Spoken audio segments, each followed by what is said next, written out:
Sainte Thérèse d'Avila, le château de l'âme ou le livre des demeures, cinquième demeure, chapitre 2. Elle continue le même sujet. Elle explique l'oraison d'union par une comparaison très ingénieuse et indique ses effets dans l'âme. C'est une doctrine très importante. Il vous semblera que tout est déjà dit sur les merveilles que l'on contemple dans cette demeure.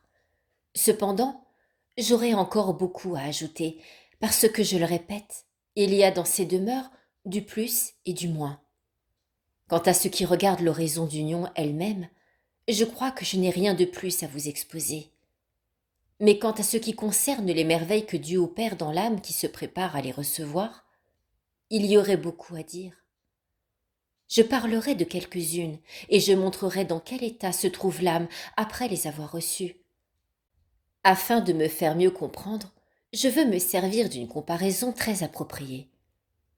Je vous montrerai en outre que si nous ne pouvons rien pour obtenir cette union elle-même que Dieu réalise en nous, nous pouvons cependant faire beaucoup, quand nous nous mettons dans les dispositions requises pour que Sa Majesté nous l'accorde.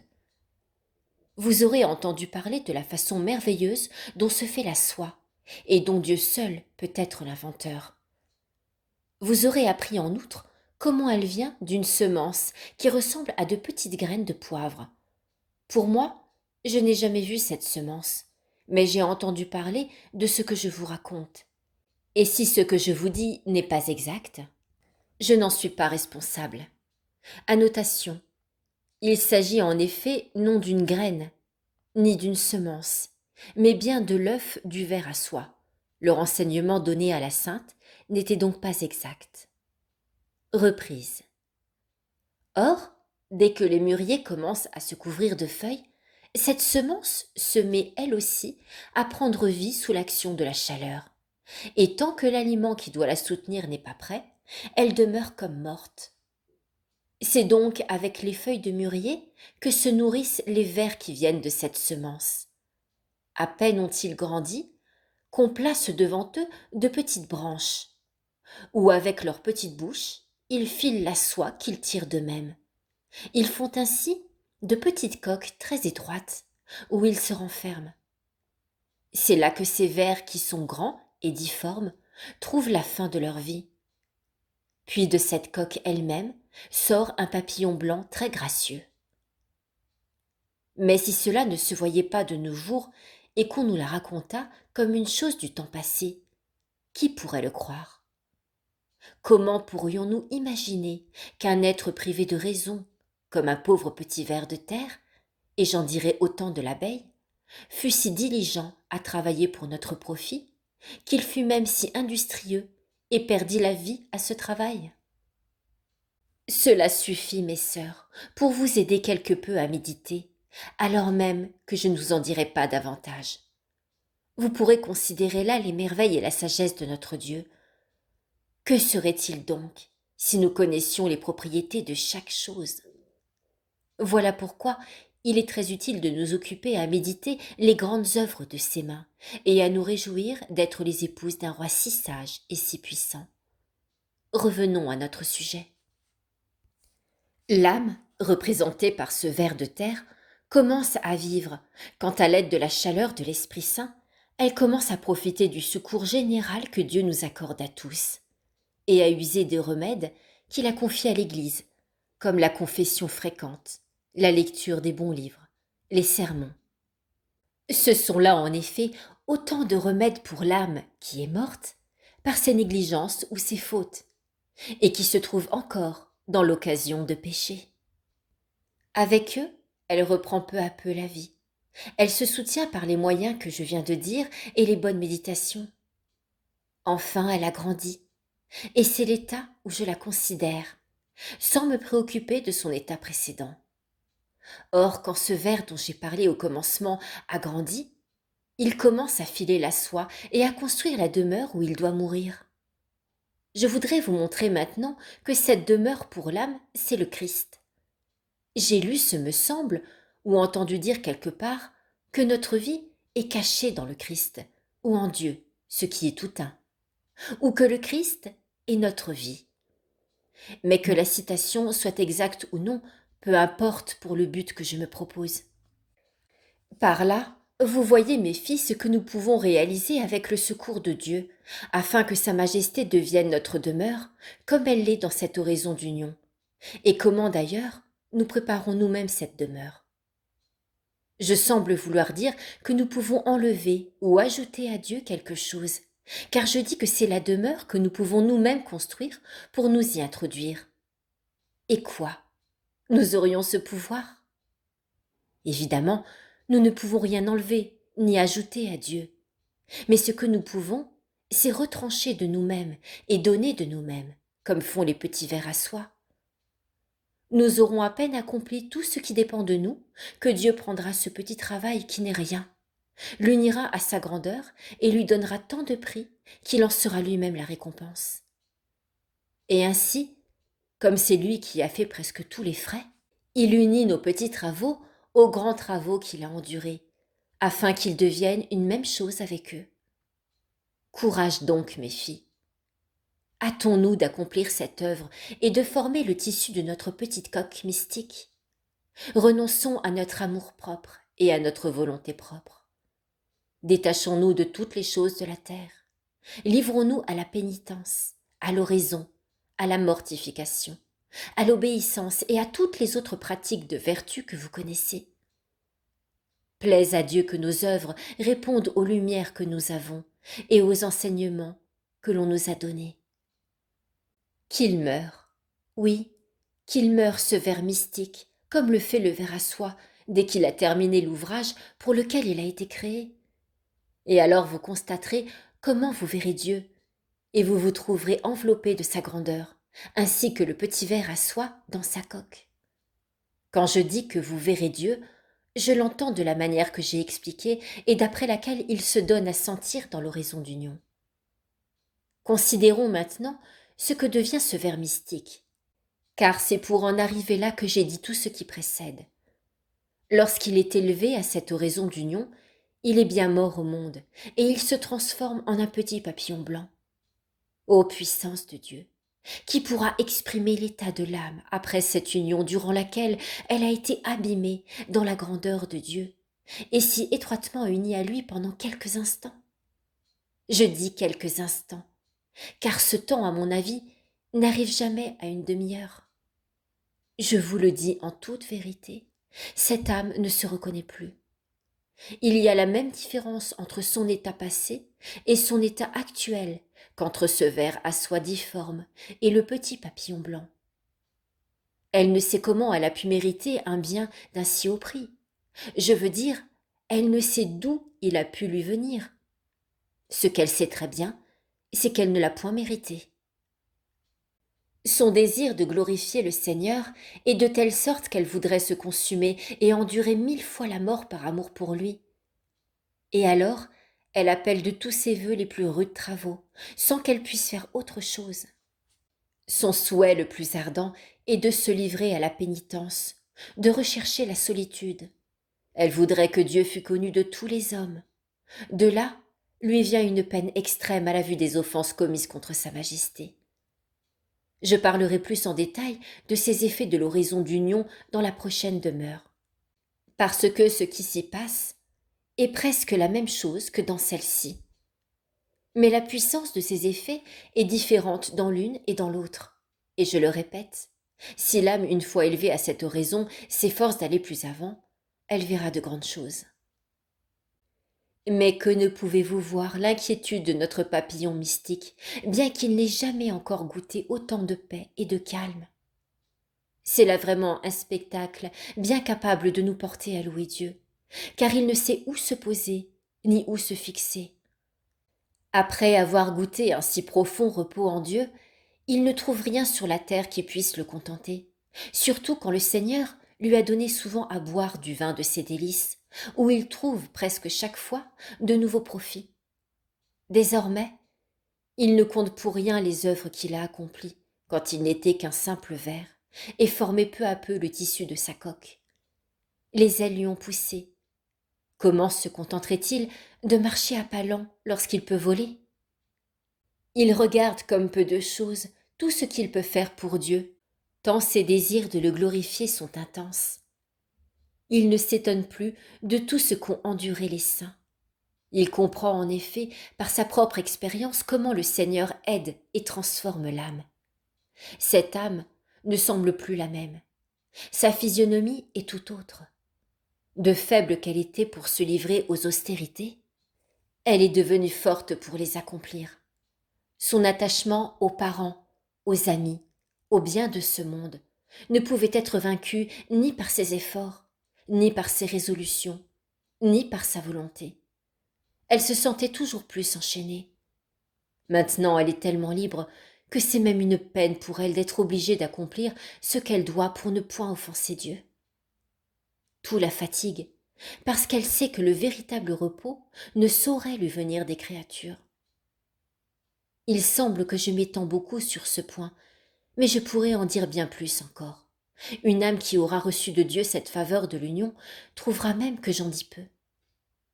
Il ne faut pas s'étonner si ce petit papillon cherche de nouveau où il pourra se poser, car il se trouve tout dépaysé au milieu des choses de ce monde.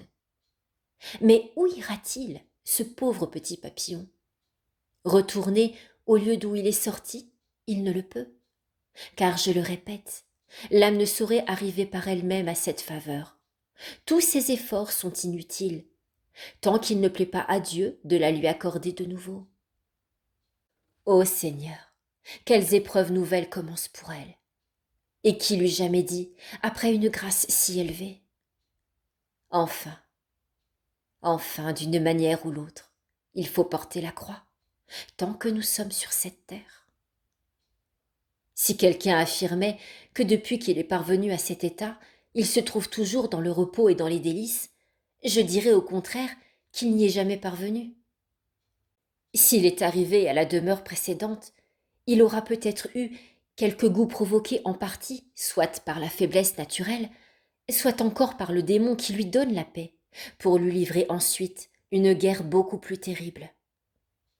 Je ne veux pas dire que ceux qui sont élevés à cet état ne goûtent pas la paix. Ils la possèdent, et elle est très profonde en eux, car leurs épreuves sont d'un si haut prix et d'une source si excellente que si vives qu'elles soient, elles produisent la paix et le contentement. Le dégoût que leur donnent les choses du monde engendre en eux un désir d'en sortir tellement pénible que si quelque chose peut le calmer, c'est la pensée que Dieu les veut encore sur cette terre. Et encore, cela ne suffit pas. L'âme, en effet, malgré tous les progrès dont nous avons parlé, n'a pas encore cette soumission parfaite à la volonté de Dieu qu'elle aura plus tard. Sans doute, elle ne laisse pas de s'y conformer, mais elle en éprouve une peine très vive qu'elle ne peut comprimer, parce qu'elle n'a pas reçu une grâce plus forte, et elle se répand en larmes abondantes. Telle est sa peine chaque fois qu'elle se met en oraison. Peut-être ce chagrin provient-il en partie de la douleur qui lui est causée quand elle voit combien Dieu est offensé et peu honoré en ce monde, comme aussi sont nombreux les hérétiques et les maures qui se damnent. Mais ce qui l'afflige le plus, c'est la perte des chrétiens. Sans doute, elle sait que la miséricorde de Dieu est sans bornes et que ces infortunés peuvent, malgré tous les désordres de leur vie, se convertir et faire leur salut. Mais elle craint qu'ils ne se damnent en grand nombre. Ô puissance de Dieu! Il n'y a que peu d'années, et peut-être que peu de jours, cette âme ne songeait qu'à elle-même. Qui donc lui a donné une sollicitude si pleine d'angoisse? Car voudrions-nous durant plusieurs années considérer un sujet si digne de compassion que nous ne pourrions pas ressentir le chagrin qui l'opprime? Mais quoi donc, me dira-t-on? Si je m'exerçais durant de longs jours et des années à considérer la gravité du mal qu'il y a à offenser Dieu, si je songe que ceux qui se damnent sont ses enfants et mes frères, si je médite sur les dangers au milieu desquels nous vivons et sur le bonheur qu'il y aurait pour nous à quitter cette misérable vie, est-ce que je ne pourrais pas me procurer de pareils sentiments? Non, mes filles, non. La peine qu'éprouve l'âme après avoir été élevée à l'horizon d'union est toute différente de celle que nous nous procurons par ces considérations. Cette dernière, nous pourrions bien la voir avec l'aide de Dieu et de longues méditations. Mais elle n'arrive pas jusqu'au fond des entrailles. Celle-là, au contraire, semble hacher l'âme et la moudre, sans qu'elle le recherche, et même parfois sans qu'elle le désire. Mais qu'est-ce donc que cette souffrance? D'où vient-elle? Je vais vous le dire. N'avez-vous pas entendu ce que j'ai dit déjà plus haut, de l'épouse des cantiques, en parlant d'un autre sujet? Dieu l'a placée dans le cellier du vin, et il a réglé en elle la charité. Voilà l'explication des souffrances de l'âme. Elle a fait l'abandon complet d'elle-même entre les mains de Dieu, et l'amour qu'elle lui porte la rend tellement soumise qu'elle ne sait et ne veut rien, si ce n'est qu'il dispose d'elle à son gré. Une telle faveur, à mon avis, il ne l'accordera jamais qu'à l'âme qu'il regarde déjà comme sienne. Il veut que sans qu'elle sache comment, elle sorte de l'horizon d'union marquée de son sceau. Car en vérité, l'âme en cet état est absolument comme une cire sur laquelle on imprime le sceau. Ce n'est pas la cire qui se l'imprime elle-même, elle est seulement disposée à le recevoir. Elle est molle, et encore ce n'est pas elle qui s'amollit de la sorte. Elle est dans le repos et reçoit l'impression sans résistance. Ô bonté de Dieu! Tout doit se faire à vos frais. Vous ne demandez qu'une chose, c'est-à-dire que notre volonté consente et que notre âme, représentée par la cire, ne vous oppose pas le plus petit obstacle. Voyez maintenant, mes sœurs, ce que Dieu accomplit alors pour cette âme, afin qu'elle se reconnaisse comme étant désormais sa propriété. Il lui donne ses biens, et cela même que son Fils a eu sur cette terre. Il ne saurait lui accorder une plus haute faveur. Or, qui plus que son divin Fils a désiré sortir de cette vie? C'est ce que le divin Sauveur disait à la scène. J'ai désiré ardemment. Mais comment, ô Seigneur, est-ce que vous n'avez pas redouté cette mort si douloureuse, si pénible, si effrayante que vous deviez endurer? Non, répond-il, parce que l'amour immense que j'éprouve pour les âmes et le désir que j'ai de leur salut surpassent incomparablement toutes ces souffrances. Les angoisses que j'ai endurées et que j'endure depuis mon entrée en ce monde, par suite de ce zèle, sont telles que les autres ne sont rien en comparaison. Aussi, j'ai réfléchi bien souvent à ces paroles. Je sais le tourment qu'a enduré et endure une âme que je connais. Annotation, la sainte parle d'elle-même. Reprise. Je sais le tourment qu'a enduré et endure une âme que je connais, à la vue des offenses faites à notre Seigneur. Il est tellement cruel qu'elle préférerait de beaucoup la mort à ce tourment. Or, quand une âme dont la charité est si faible et même, nous pouvons bien le dire, presque rien comparée à celle du Christ, éprouvait un supplice si insupportable, je me demande ce que pouvait être le martyre de notre Seigneur Jésus-Christ. Que ne devaient pas être les douleurs de sa vie? Car toutes les choses étaient présentes à son regard, et il voyait sans cesse les offenses énormes qui se commettaient contre son Père. Il n'y a aucun doute pour moi. Elles durent être beaucoup plus vives que les souffrances de sa très sainte passion. Alors, du moins, il se trouvait à la fin de ses travaux. De plus, il était content de voir que sa mort allait remédier à nos maux. Il montrait enfin l'amour qu'il portait à son divin Père en acceptant tant de souffrances pour sa gloire. Toutes ces considérations devaient modérer l'excès de ses tourments.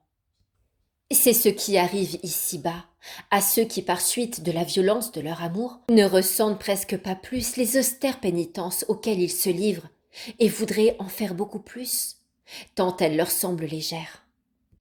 Qui pourra dire ce qui se passait en Sa Majesté quand elle put, au milieu de si terribles tortures, montrer à son Père avec quelle souveraine perfection elle accomplissait sa volonté et aimait le prochain.